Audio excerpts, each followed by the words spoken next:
And welcome back to 10 Count here at Hollywood Smoke in the city of Santa Monica. I'm Steve Kim, joined by Michael Baca and the editor of Ring Magazine, Doug Fischer. We have boxing on HBO from the theater at Madison Square Garden, a pair of light heavyweight title fights, the main event. Sergey Kovalev takes on Igor Mikhalkin, and WBA titleist Dmitry Bivol faces Sullivan Barrera. Guys, I think we could be in agreement, Mike. The main event on this night, where there's a lot of boxing, that's kind of the walkout bout. Yes. But I'm in the minority. I know a lot of people want to really focus in on Wilder Ortiz as the marquee matchup of the night.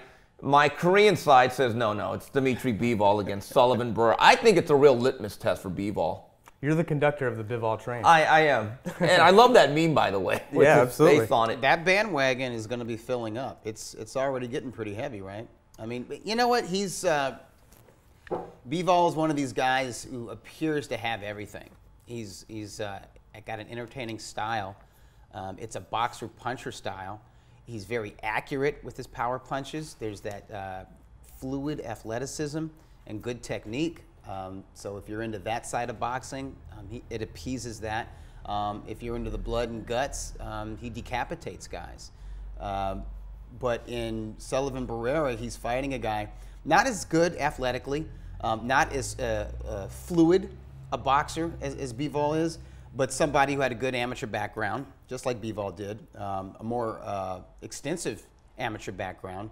But Barrera is just a solid all-around technician, and he's built physically strong. I don't know how good his chin is. He does hit the deck occasionally, yes. And we do know that Bivol can really crack with that right hand, and he times it really well. But Barrera has showed us he gets up from those knockdowns and acquits himself quite well. So it's a fascinating matchup in that, okay, it goes 5 or 6 rounds, and Barrera begins to press him and put it on Bivol. What kind of mettle does Bivol have? The one thing about Bivol, I noticed, we went to an open workout, Mike, about a week and a half ago. He has a very, I don't want to say unusual style, but it's a style all his own, though, isn't it? Especially on the mitts, right? Yeah. It's very weird how he hits the mitts, and I know you can't look into it too much as far as what goes on in the fight, but as you were saying, Doug, early in the fight, I think, is the most important part of this fight, because Barrera has been dropped 4 of his last fights, all of those. That many times. Yeah, that many times. Yeah. All of which in the opening rounds. Right, early. So maybe there's an opportunity there for Bivol to strike early.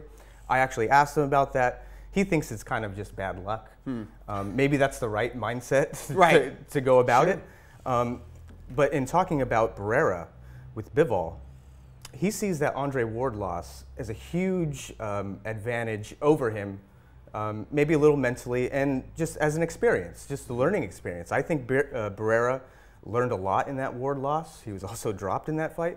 And I think that was actually the first time he was dropped. Maybe, maybe not. Anyways, Barrera is a very hungry contender. Hasn't fought for a world title yet. This is his first shot. He wants. And he's salty. Yeah, he is. Well, he's got a chip on his shoulder. I call him Absolutely. Cuban Kenny Rogers because he's gambling. And I'll tell you why, because he got offered a little bit more money to fight Kovalev. Yeah. His belief is if he comes in with a belt and he makes it a unification against the Crusher, he'll get more money. So that's an interesting parlay. A lot of fighters would not have done that. But when They you're would doing go for the money. Listen, it's one thing if you're facing a weak belt holder. Bivol might be the real thing. And the thing that sold me on Bivol before I really saw a lot of him, this is a guy we've known for years, Doug, Cameron Duncan. Yeah. Is one of the great bird dogs in all of boxing. Yeah, amateur scout. Yes, Steve and it was a great managers. Had about 30 world champions: Kelly Pavlik, Terrence Crawford, Stevie Johnson, Johnny Tapia, Diego Corrales. Now, he could pick out an 8th grader and tell you in 10 years, that guy might be a great pro. You're right. And I remember him telling me a year and a half, 2 years ago, when he saw Bivol was on a Showtime card, he said, Steve, I made one mistake the last 5-6 years that I regret. And I go, what's that? Because I was in Chicago at an international tournament, because I probably couldn't have afforded them. I wasn't the right country. I wasn't Russian. But when I saw Bivol, I said, that might be the best fighter in the tournament. Wow. He has nothing to do with them. He said, Steve, that guy's for real. That says something. Now, last year against Clarkson on Showbox, Clarkson was coming in on a pretty good run, destroyed him. Cedric, the light heavyweight Agnew, solid guy, Yes, solid. dismantled him. All right, Trent Broadhurst did what he's supposed to. This, to me, if he makes a statement against Sullivan Barrera, I'm not saying he's the best light heavyweight in the world.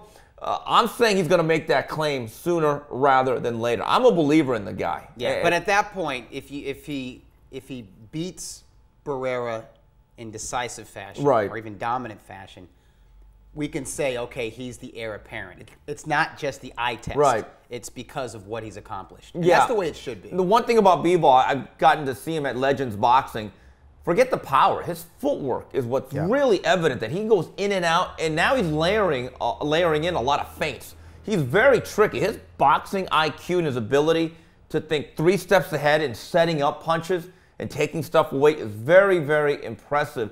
Sergey Kovalev, very, very successful return against Slava Shabransky. Listen, I like Slava. We've called a lot of his fights. Sure. Doesn't catch. That was picture perfect.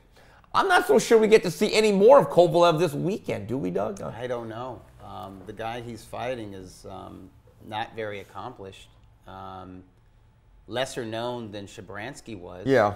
He might be a little more sturdy than Shabransky, and I think it'll be good for Kovalev to go some rounds.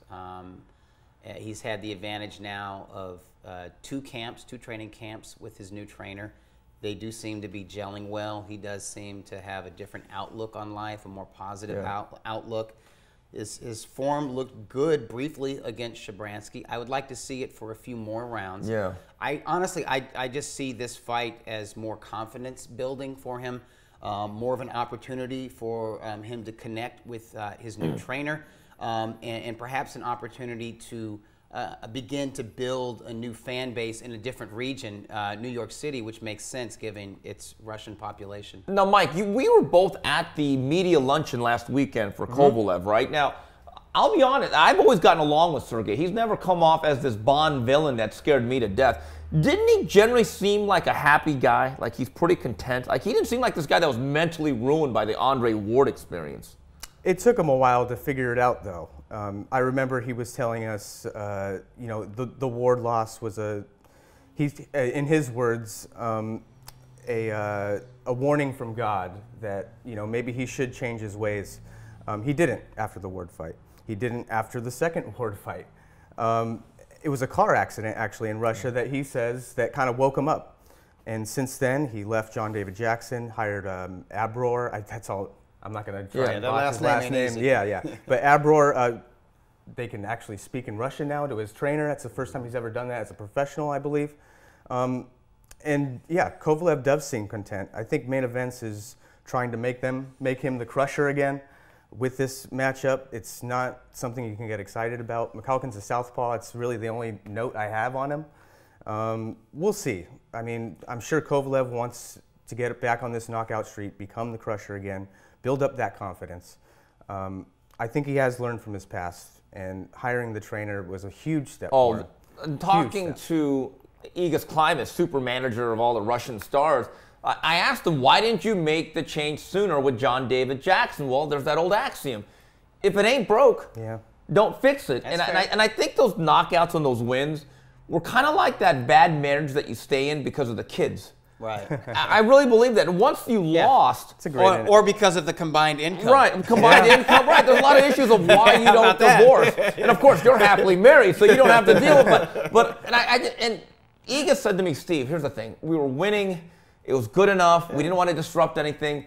But it was like that marriage where they were not even sleeping in separate beds. They were sleeping in separate rooms, and then all of a sudden, the business trips became longer, and the guy went out for milk and wouldn't return for the weekend. You know, well, the thing is, if a trainer, and they were good together for a while, long time. For a while. John David Jackson added some wrinkles to Kovalev's power game, but once a fighter can no longer hear or listen to what the trainer is trying to instill in him, once the fighter stops learning, they do need to part ways. Yeah, and we have to be fair to Even John. if they get along, Steve. Yeah. Even if they get along. Because there's a lot of trainer-fighter teams where they're friends, but the fighter just is so used to being around him, he's not going to listen to his buddy.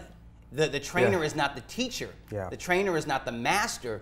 The trainer is no longer the coach. And they really should part ways, because if the fighter is not going to learn in those camps, he's not going to get better. And to be fair to John David Jackson, who's had a very good career as a trainer, this isn't the first trainer that's left on bad terms with Sergey Kovalev. Abel Sanchez will tell you very openly, the guy is Sinatra.